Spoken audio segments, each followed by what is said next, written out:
السلام عليكم ورحمة الله وبركاته. الحمد لله وكفى وسلام على عباده الذين اصطفى ونشهد أن لا إله إلا الله وحده لا شريك له ونشهد أن سيدنا مولانا محمدا عبده ورسوله. أما بعد فقد قال الله تبارك وتعالى في كلامه المجيد وفي فرقانه الحميد. فأعوذ بالله من الشيطان الرجيم. بسم الله الرحمن الرحيم. ومن يتوكل على الله فهو حسبه إن الله بالغ أمره قد جعل الله لكل شيء قدرا. صدق الله ومولانا العظيم وصدق رسوله النبي الكريم ونحن على ذلك لمن الشاهدين والشاكرين والحمد لله رب العالمين. الحمد لله আল্লাহ পাক রব্বুল আলামিনের দরবারে শুকরিয়া আদায় করছি, যিনি আমাদেরকে পবিত্র জুমাবারের দিনে দুনিয়াবী সমস্ত কর্মব্যস্ততা থেকে অবসর দিয়ে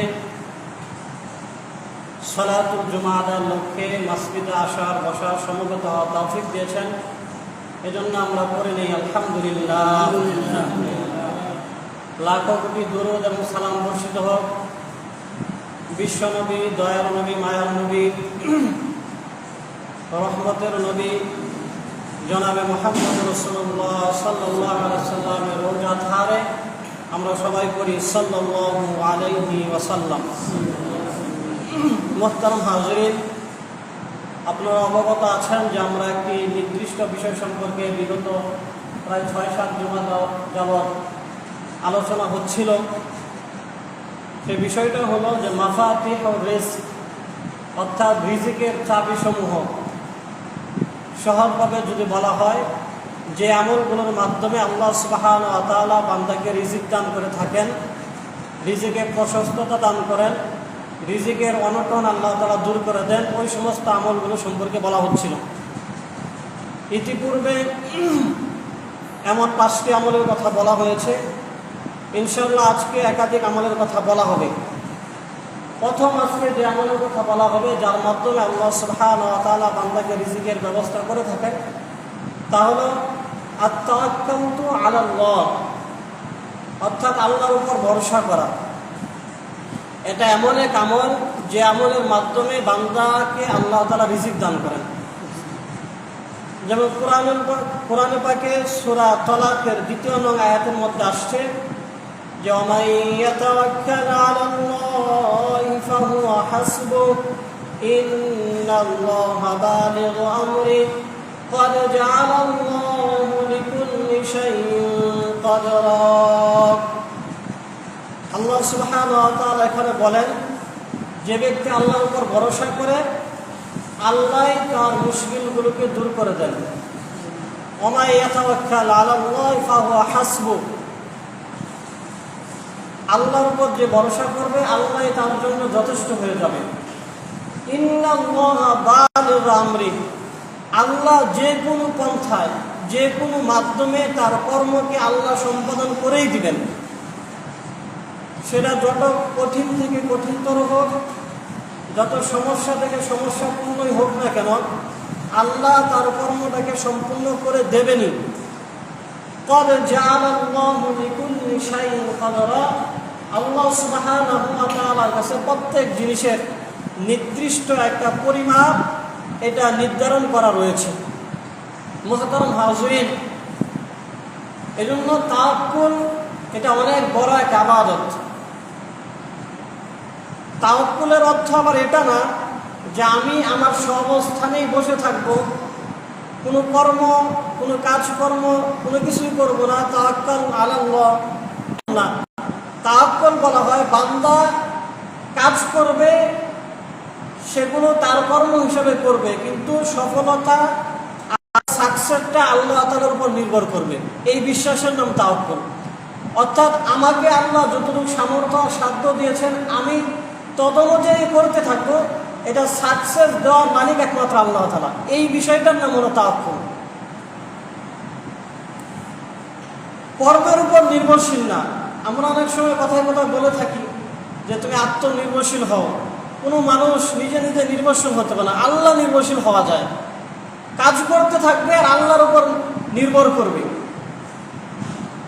দুনিয়ার ইতিহাসে এমন অনেক ঘটনা পাওয়া যায় যারা নিজেদেরকেই স্বয়ংসম্পূর্ণ মনে করেছিল, আল্লাহর সাথে টক্কর দিতে গেছে, সবাই ব্যর্থ হয়েছে। এবং অদূর ভবিষ্যতে ইনশাআল্লাহ কিয়ামত তাক যারাই আল্লাহর সাথে টক্কর দিতে যাবে তারাই ধ্বংস হবে, তারাই ব্যর্থ হবে। তাহলে তাওয়াক্কুলের কোনো বিকল্প নাই, তাওয়াক্কুল করতেই হবে। উপরন্তু নবীজি সাল্লাল্লাহু আলাইহি ওয়াসাল্লাম এক হাদিসের মধ্যে বলেছেন, এটা ইবনে মাজাহ এবং তিরমিজি শরীফের হাদিস। মুহাদ্দিসে কেরাম এই হাদিসের বাব এভাবে রচনা করেছেন, শিরোনামটা এভাবে দিয়েছেন যে বাবু ফিত তাওয়াক্কুলি আলাল্লাহ, যে আল্লাহর উপর নির্ভরশীলতার অধ্যায়।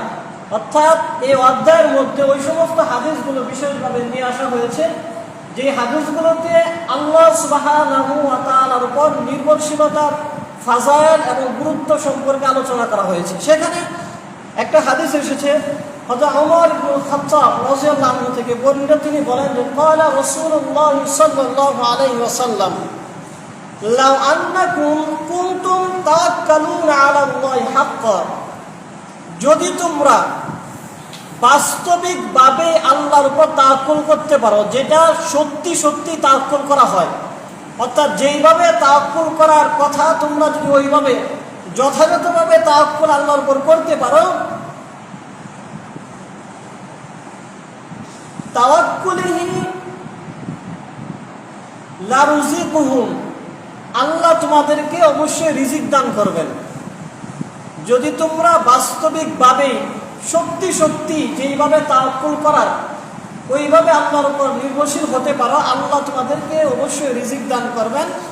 কামা তুরজাকুত তায়রা, যেরকম ভাবে আল্লাহ সুবহানাহু ওয়া তাআলা পাখিকে রিজিক দান করেন। সুবহানাল্লাহ। এই হাদিসটা আমাদের ইমানদার মুসলমানদের জন্য একটা মোটিভেশনাল কথা। এটা আমাদেরকে আশ্বস্ত করে, এটা আমাদেরকে অভয় দেয় যে ভয়ের হতাশার কোনো কিছু নাই, আল্লাহ তোমার জন্য রাস্তা বের করে দিবেন। আল্লাহর উপর তাওয়াক্কুল করো, ভরসা করো, হতাশ হয়ে যেও না। যদি ভালোভাবে আল্লাহর উপর ভরসা করা যায়, যেইভাবে ভরসা করার কথা সত্যি সত্যি ওইভাবে যদি ভরসা করা যায়, অবশ্যই আল্লাহ রিজিক দান করবেন। যেরকম কামা তুরজাকুত তায়র, যেরকম আল্লাহ পাখিকে রিজিক দান করেন।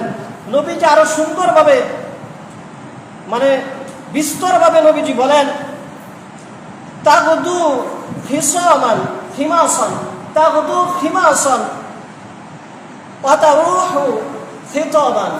নবীজি বলেন, যেমন পাখি সকালবেলা অবুক্ত অবস্থায় বের হয়ে যায়, আবার সন্ধ্যাবেলায় পেট পুরে তার বাসার মধ্যে চলে আসে।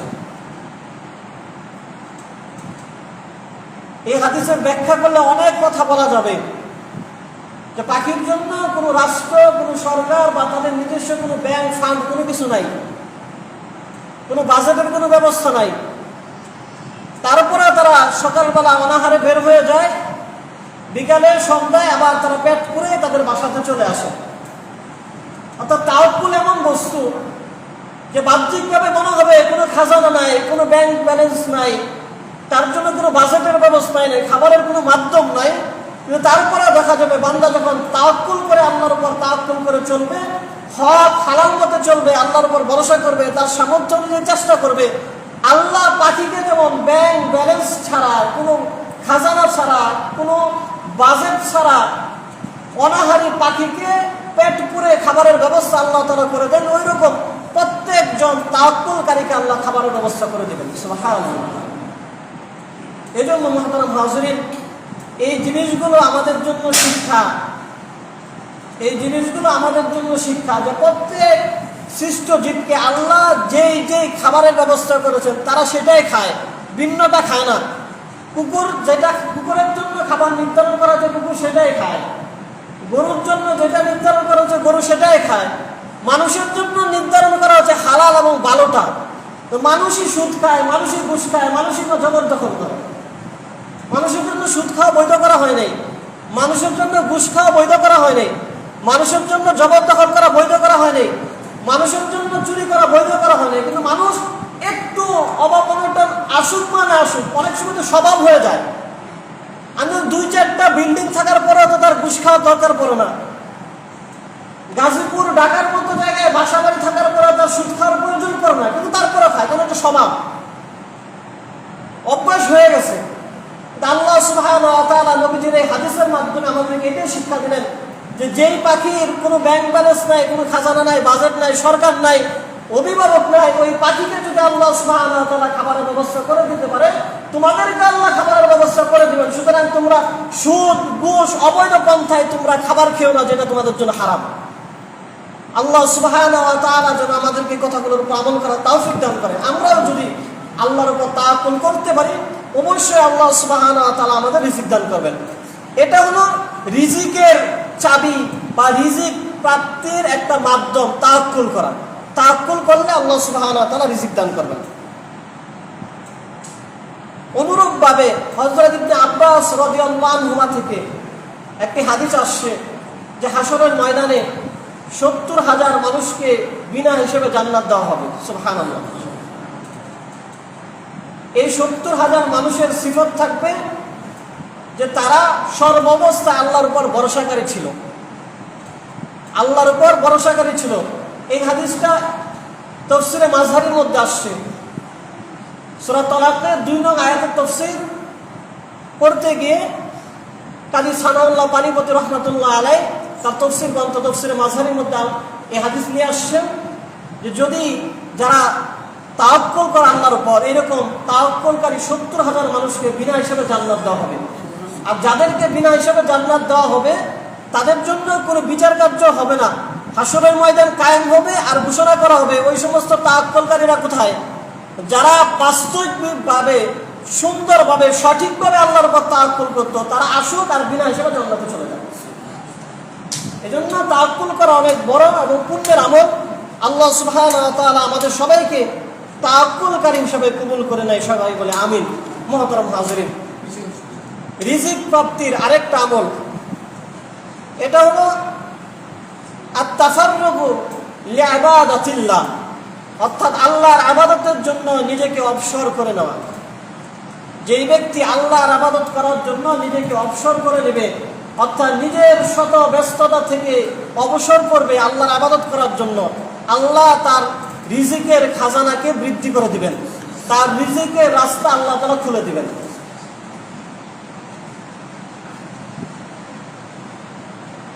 এই হাদিসটা ইবনে মাজাহ শরীফের মধ্যে আসছে। এটাকে বলা হাদিসে কুদসি।